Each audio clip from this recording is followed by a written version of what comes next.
ایک واقعہ بطور مثال آپ حضرات کی خدمت میں ذکر کرتا ہوں، ذرا توجہ سے سماعت فرمائیے۔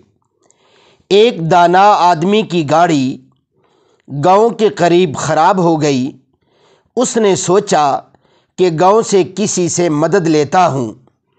وہ جیسے ہی گاؤں میں داخل ہوا تو اس نے دیکھا ایک بوڑھا شخص چارپائی پر بیٹھا ہے اور اس کے قریب مرغیاں دانہ چگ رہی ہیں۔ ان مرغیوں میں ایک باز کا بچہ بھی ہے جو مرغیوں کی طرح دانے چگ رہا ہے۔ وہ حیران ہوا اور اپنی گاڑی کو بھول کر اس بوڑھے شخص سے کہنے لگا کہ یہ کیسے خلاف قدرت ممکن ہوا کہ ایک باز کا بچہ زمین پر مرغیوں کے ساتھ دانے چگ رہا ہے۔ تو اس بوڑھے شخص نے کہا، دراصل یہ باز کا بچہ صرف ایک دن کا تھا۔ جب یہ پہاڑ پر مجھے گرا ہوا ملا، میں اسے اٹھا لایا۔ یہ زخمی تھا، میں نے اس کو مرہم پٹی کر کے اس کو مرغی کے بچوں کے ساتھ رکھ دیا۔ جب اس نے پہلی بار آنکھیں کھولیں تو اس نے خود کو مرغی کے چوزوں کے درمیان پایا۔ یہ خود کو مرغی کا چوزا سمجھنے لگا اور دوسرے چوزوں کے ساتھ ساتھ اس نے بھی دانہ چگنا سیکھ لیا۔ اس دانا شخص نے گاؤں والے سے درخواست کی کہ یہ باز کا بچہ مجھے دے دے، تحفے کے طور پر، یا اس کی قیمت لے لے۔ میں اس پر تحقیق کرنا چاہتا ہوں۔ اس گاؤں والے نے باز کا بچہ اس دانا شخص کو تحفے کے طور پر دے دیا۔ یہ اپنی گاڑی ٹھیک کروا کر اپنے گھر آ گیا۔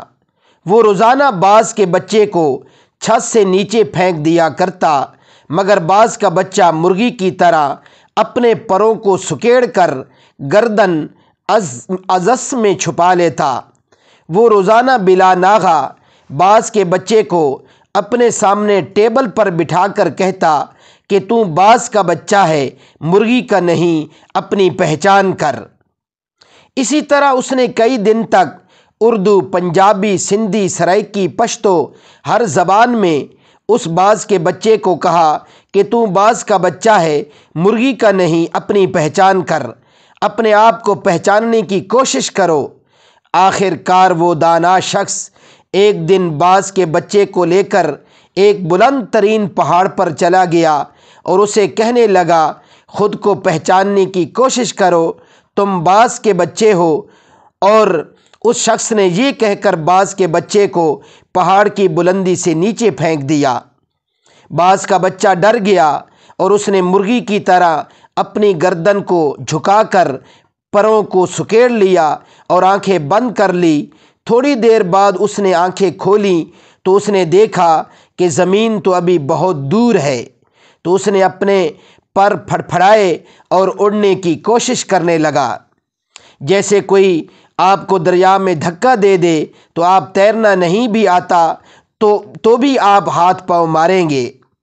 تھوڑی ہی دیر میں وہ اپنے آپ کو بیلنس کرنے لگا، کیونکہ باز میں اڑنے کی صلاحیت خدا نے رکھی ہوتی ہے۔ تھوڑی ہی دیر میں وہ اونچا اڑنے لگا۔ وہ خوشی سے چیخنے لگا اور اوپر جانے لگا۔ کچھ ہی دیر میں وہ اس دانا شخص سے بھی اوپر نکل گیا اور نیچے نگاہیں کر کے اس کا احسان مند ہونے لگا۔